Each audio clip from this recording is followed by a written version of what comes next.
안녕하십니까 여러분. 네, 여러분이 제일 좋아하는 시간이죠. 바로 한국사 시간입니다. 그러면 오늘 무엇을 하는지 같이 살펴보도록 하죠. 오늘은 3-4 가야연맹이 성장하다라고 하는 부분을 하도록 하겠습니다. 교과서 33페이지를 펴주세요. 교과서 33페이지. 여기 사진을 보니까 그 가야에서 만든 갑옷이 나와 있죠. 본래 이 갑옷이라고 하는 것은 여러 개의 철판을 연결해서 만들거든요. 하지만 이 가야 같은 경우에는 철을 다루는 기술이 발달했기 때문에 이렇게 하나의 그 철 덩어리를 얇게 펴가지고 인체의 모양에 맞게 가공을 함으로써 당시 수준 높은 철 제작 기술, 가공 기술을 보여주고 있죠. 이렇게 이 철을 다루는 기술이 뛰어났던 가야는 왜 신라에게 멸망을 하게 되었는지 궁금하지 않습니까? 다 함께 알아보도록 하죠. 이거는 이제 선생님이 만들어 놓은 블로그가 아니고 유튜브인데요.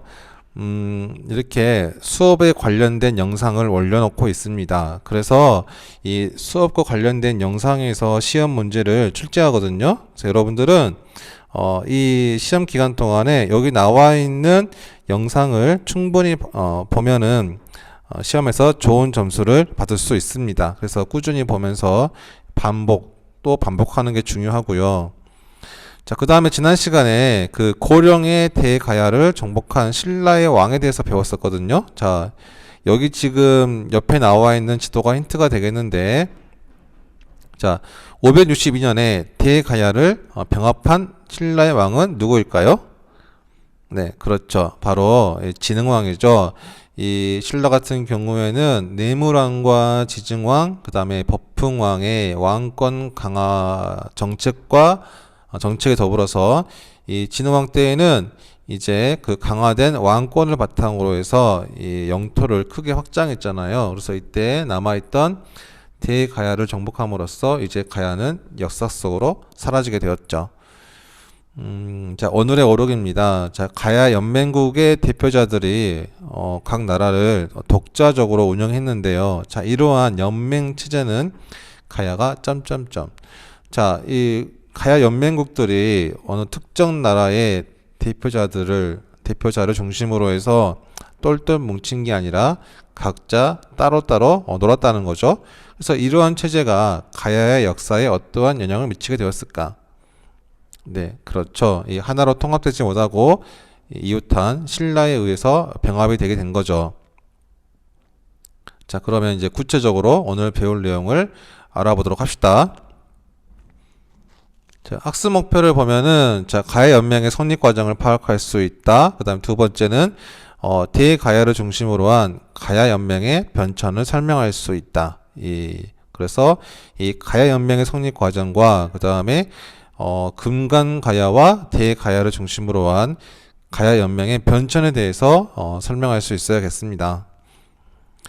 단어 찾기인데요. 여러분의 교과서를 보면은 이 요지라고 하는 단어가 있습니다. 요지. 중요할 요자에 땅 지자를 쓰고 있는데, 한번 찾아보세요. 다 찾았으면은 이제 여기 나와 있는 뜻을 적습니다. 어떠한 일이 있어서 핵심이 되는 중요한 지역을 요지라고 한다. 그 다음에 다 썼으면 이제 맹주를 찾는데요. 이 맹주는 맹세할 맹의 주인 주를 써서 동맹을 맺은 집단의 우두머리를 뜻하고 있죠. 그래서 이 맹주라고 하는 단어도 찾아가지고 적어보세요. 다 적었으면은 이제 다음으로 넘어가겠습니다.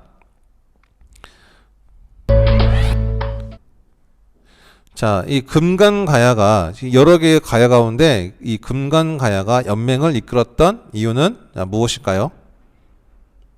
네, 한번 알아보죠.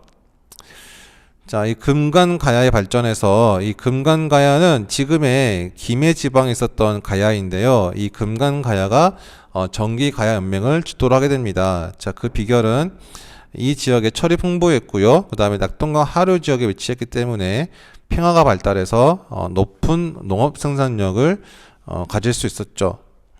네.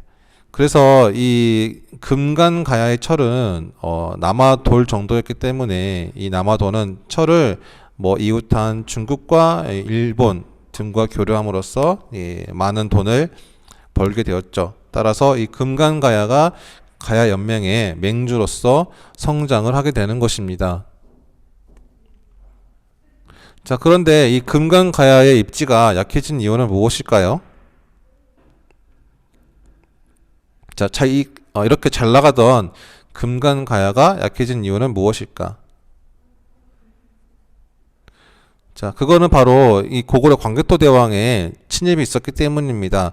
그 고구려 광개토 대왕이 신라 내무랑의 도움 요청을 받아들여서 신라에 침입한 왜를 격퇴하는 과정에서 이 왜구들이 금간가야 쪽으로 도망치니까 이 왜구를 쫓는 과정에서 이 금간가야를 침범하게 되었고, 이때 이제 금간가야 사람들은 뭐 죽임을 당하거나 또는 노비로 끌려가거나 있는 물건을 빼앗기거나 뭐 이제 뭐 가져갈 수 없는 것들은 다 불로 태워서 이제 없애버렸겠죠.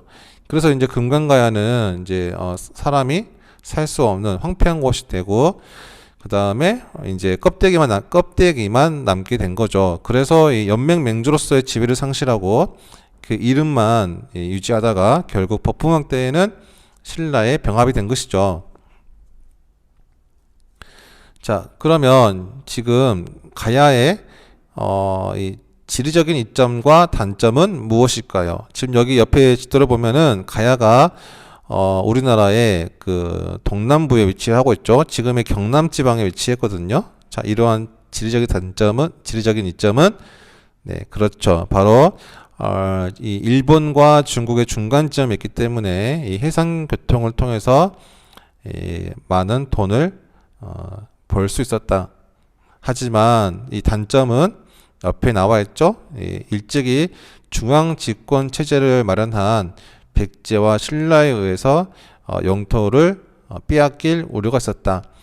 자, 그래서 이제 이 영토가 빼앗기는 것을 막기 위해서는 가야 또한 특정 나라의 이 왕을 중심으로 해서 중앙 집권 체제를 마련해야 하지만, 가야는 이 가야 지방에 있는 여러 개의 이 가야 나라들이 각기 독자적인 세력을 형성하고 있었기 때문에 이 중앙 집권 체제가 실패해서 결국 중앙 집권 체제를 마련한 신라에 의해서 멸망하게 되는 거죠.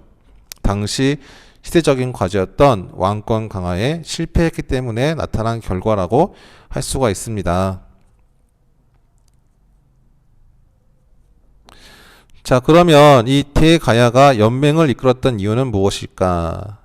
자, 이 가야는요, 우선 자, 후기 가야 연맹을 주도했는데, 이 대가야 같은 경우에는 광개토 대왕의 침입을 받지 않았기 때문에 전쟁의 피해가 없었거든요. 그래서 가야 연맹을 주도할 수 있었고요. 덧붙여서 이제 비옥한 토지를 가지고 있었기 때문에 농업 생산력이 뛰어나고, 또한 이제 질 좋은 철을 사용했기 때문에 질 좋은 농기구와 무기를 만들 수 있었겠죠. 따라서 이제 대가야가 전성기를 맞이하게 되면서 이때 그 엄연한 독립국으로서의 지위를 인정받기 위해서 중국 남조에 사신을 파견하기도 하고 일본과 교류하기도 하고 어엿한 독립국의 모습을 보여주게 됩니다. 하지만 이 대가야는 이웃한 그 백제와 신라와는 달리 중앙 집권 체제를 마련하지 못했기 때문에 백제와 신라의 침입에 대해서 공동으로 대처할 수 없었고, 결국 신라에 의해서 야금야금 먹히다가 신라 진흥왕 때 신라에 병합되어 버렸죠. 이렇게 신라가 백제의 눈치를 보지 않고 가야를 집어삼킬 수 있게 된 계기는 우리가 전에 배웠던 바로 백제 성왕의 전사와도 관련이 있습니다. 백제 성왕이 신라로 쳐들어갔는데 오히려 신라 병사들한테 잡혀서 죽임을 당했잖아요. 근데 이때 성왕만 죽임을 당한 것이 아니라 이 전쟁에 참가한 백제군과 대가야의 군사 또한 같이 몰살되었거든요. 따라서 이제 힘의 균형이 신라에게로 기울게 됩니다. 그래서 신라는 백제의 눈치를 보지 않고 남아있는 가야를 완전히 병합해버린 것이죠. 네, 그래서 확실히 그 다른 나라의 뭐 이렇게 외교 관계도 중요하지만 일단 기본적으로는 자기 나라를 지킬 수 있는 그러한 국력을 키우는 게 중요한 것 같아요. 이제 그 다음으로 넘어가서 자, 오늘 배운 내용을 한마디로 요약을 하면 네, 삼국은 중앙집권 국가로 성장한 반면 가야는 중앙집권 국가로 성장하지 못하고 자, 이 단계에 머물렀죠? 네, 그렇죠. 바로 연맹왕국이죠. 연맹왕국. 자, 그 다음은 스스로 확인해요 시간인데요. 자, 이번에 우리가 배웠던 왕들의 업적을 정리해 보는 시간이 되겠습니다. 그래서 다음 내용과 관련이 있는 삼국시대 왕을 써보자 해서 시간을 드릴 테니까 자, 한번 써보세요. 네, 다 써봤으면 선생님과 함께 비교해 보도록 하겠습니다.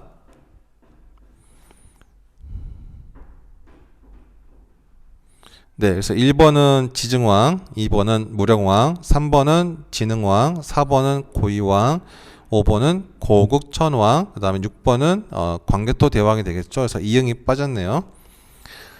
네, 그 다음에 이제 형상평가를 보면은 자, 금관가야에 대한 설명으로 옳은 것은 나와 있는데 자, 이 금관가야는 네, 그렇죠. 바로 광개토 대왕의 침입으로 큰 타격을 입어서 전기가야 연맹의 주도권을 상실하게 되었죠. 따라서 답은 4번입니다. 나머지는 대가야에 대한 설명이죠. 자, 그 다음에 이제 형사평가 2번을 봅시다. 자, 2번을 보면은 그 대가야에 대한 설명으로 나와 있는데 나머지는 전부 다 이 금관가야와 관련된 설명이지만 이 중에 하나가 대가야와 관련된 설명이 있습니다. 한번 문제 풀어보세요. 네, 다 풀었으면 같이 문제를 확인해 볼까요?